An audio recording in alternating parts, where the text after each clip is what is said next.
Hello friends, आज हम इंची टेप जो इंची टेप है इसके बारे में जानकारी लेते हैं। क्या हो जाता है जो हम इंची टेप लेते हैं लेकिन हमें ये इंची टेप के बारे में जानकारी नहीं रहती है, तो इससे हमें क्या हो जाता है जो हम ठीक से कपड़े को नहीं नाप सकते। कपड़े को ठीक से नहीं नापते हैं, हम कपड़ा ठीक से नहीं लेंगे, या हम जब हम सिलाई का काम सीखना चाहते हैं तो यहाँ पे हम जब सिलाई का काम सीखते वक्त हमें ये इंची टेप में समझ में नहीं आता।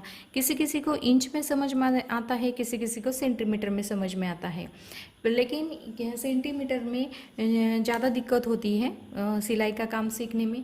जब भी आप सीखना चाहते हो इंच में सीखो, ताकि इंच में क्या हो जाता है जल्दी समझ में आ जाता है। सेंटीमीटर में क्या हो जाता है बहुत छोटे छोटे पॉइंट्स होते हैं जो हमें कैलकुलेशन करना पड़ता है, और जो करते करते वक्त किसी किसी को समझ में आता है, किसी किसी को नहीं आता। तो इससे क्या हो जाता है हमारा ब्लाउज़ भी गलत हो जाता है। जो भी आप सिलाई का काम करना सीखना चाहते हैं तो वो ठीक से नहीं सीख पाते, तो फिर समझ में नहीं आता। इसीलिए आपको समझ में आना चाहिए, तो इसीलिए आपको इंच में सीखना चाहिए। जब आप इंच में सीखोगे तो जल्दी भी सीख जाओगे और आपका समझ में भी जल्दी आ जाएगा। अब देखिए यहाँ पे ये जो साइड है हमारी, ये दिखाई देते होंगे आपको 1 2 3 4, ये जो नंबर सबको दिखाई देते हैं ये नंबर जो है ये इंच में है। और दूसरी साइड जो है ये देखिए यहाँ पे हमारी जो दूसरी साइड है, जो नीचे का हिस्सा है 1 2 3 4 आपको एक के नीचे एक दिखाई देते होंगे, ये आपका सेंटीमीटर में है। और ऊपर का जो साइड है ये देखिए 1 2 3 4, ये जो दिखाई देते हैं ये इंच का साइड है। ऊपर जो है ये इंच का है और नीचे के साइड में जो नंबर्स आपको दिखाई देते हैं ये सेंटीमीटर में है। लेकिन जब हम इंच में सीखते हैं तो बहुत जल्दी सीख जाते हैं। तो पहले मैं आपको इंच के बारे में ही बताऊँगी। अब देखिए यहाँ पे आपको क्या करना है, जैसे हम बोलते हैं कि 1 इंच लेना है। अभी 1 इंच लेना है, यहाँ पे आपके 1 इंच के साइड में एक लंबी लाइन आती है, यहाँ तक आपको नापना है। यहाँ से यहाँ तक यानी कि 1 इंच हो गया, यहाँ से यहाँ तक यानी कि आपका 2 इंच हो गया। ये 3 इंच है, ये लंबी लाइन है, यहाँ तक आप नापोगे तो 3 इंच। इसी तरह से आपको ये नापना है। उसके बाद जब हम 20 इंच तक आते हैं, 20 इंच तक एक से यहाँ से नापना शुरू करेंगे और 20 इंच तक आते हैं तो यहाँ पे हमारा कपड़े का नाप हम आधा मीटर तक लेते हैं। जैसे हम बोलते हैं ना आधा मीटर कपड़ा नापो, तो 20 इंच तक कपड़ा नापना है। जब हम 20 इंच लेंगे तो हमारा आधा मीटर कपड़ा बन जाता है। उसके बाद हमें जैसे लगता है कि हमें कोई चीज़ सीखनी है, उसके लिए 1 मीटर कपड़ा चाहिए, तो ये देखिए यहाँ पे 40 इंच यानी कि 1 मीटर का कपड़ा बन जाता है। जब हम 40 इंच तक कपड़ा नापते हैं उस वही से कपड़े को काटते हैं, तो 40 इंच का वो कपड़ा लिया तो हमारा 1 मीटर हो गया। 2 मीटर लेना है तो इसको डबल करना है, 2.5 मीटर लेना है तो इसमें हमें 20 इंच एक्स्ट्रा रखना है। और यहाँ पे आप देखिए,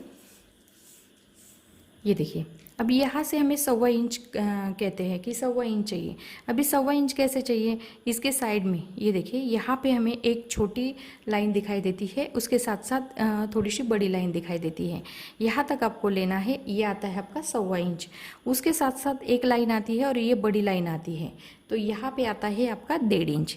इसी के साथ आपको करना है, जैसे यहाँ से एक लाइन छोड़ के एक लाइन आती है, जैसे ये 1 और 2 दो लाइन जो होती है, दूसरे लाइन पर हमारा 2.25 इंच आता है। एक लाइन छोड़ के फिर एक लाइन आती है, यहाँ पे हमारा 2.5 इंच आता है। एक लाइन छोड़ के फिर एक थोड़ी सी बड़ी लाइन आती है, यहाँ पे ये आता है हमारा 3.25 इंच। और ये जो बड़ी लाइन होती है यहाँ तक आता है हमें 3 इंच। तो जैसे हम शोल्डर का नाप लेते हैं, बोलते हैं 2.5 इंच लो, अभी 2.5 इंच लो, तो यहाँ पे आपको क्या करना है 2.5 इंच 2 इंच 5 पॉइंट, यहाँ पे आपको क्या करना है, ये 2.25 इंच है और यहाँ पे आपको 2.5 इंच है। और जैसे 3.25 इंच तो यहाँ पे आपका 3.25 इंच आता है। जैसे हम चेस्ट का 1/4 बोलते हैं 8.5 इंच, तो 8 इंच आपको लेना है। और उसके आगे आपको ये बड़ी लाइन दिखाई देती होगी 1 2 3 4, चौथी लाइन की बड़ी लाइन जो दिखाई देती है यहाँ तक आपको लेना है, यानी कि ये चेस्ट का 1/4 आता है 8.5 इंच। इसमें आपको 1.5 इंच मिलाना है, 8.5 9.5 इंच, ये 1 इंच हो गया, और आधा इंच यानी कि 10 इंच, इस तरह से। तो जब भी आप कपड़े को नापते हैं तो यहाँ पे आपको जो भी आप सिलाई का काम सीखना चाहते हैं तो यहाँ पे आप इंच में सीखेंगे तो जल्दी सीख जाओगे।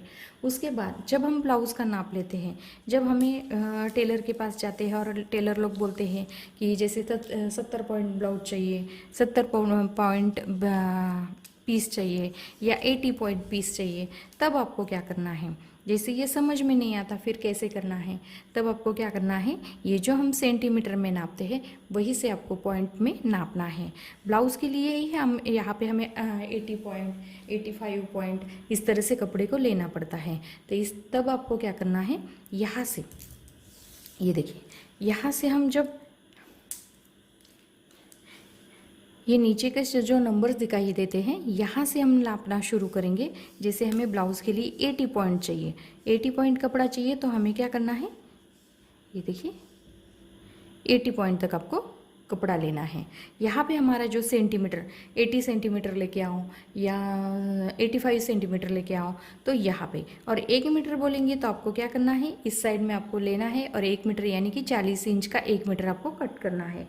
और जब हम बोलते हैं ब्लाउज़ के लिए चाहिए 70 पॉइंट 75 पॉइंट 80 पॉइंट, तो आपको इस साइड से नापना है। तो इस तरीके से आपको ये इंची टेप में नापना है। जब हम ब्लाउज़ का कपड़ा नापते हैं तो यहाँ पे आपको सेंटीमीटर में नापना पड़ता है, जो हमारा ये सेंटीमीटर है। और जब हम इंच में नापते हैं तो ये ऊपर का साइड का इंच है, इसमें नापना पड़ता है। तो इसका आपको ध्यान रखना है। तो यहाँ पे जब भी ब्लाउज़ की कटिंग करना चाहते हैं तो इंच में ही सीखना ज़रूरी है, इससे आप जल्दी सीख जाओगे। तो यहाँ पे मैंने इंची टेप के बारे में और कितना कपड़ा, कैसे कपड़े के बारे में भी बताया है, कितना लेने से कितना मीटर कपड़ा बन जाता है।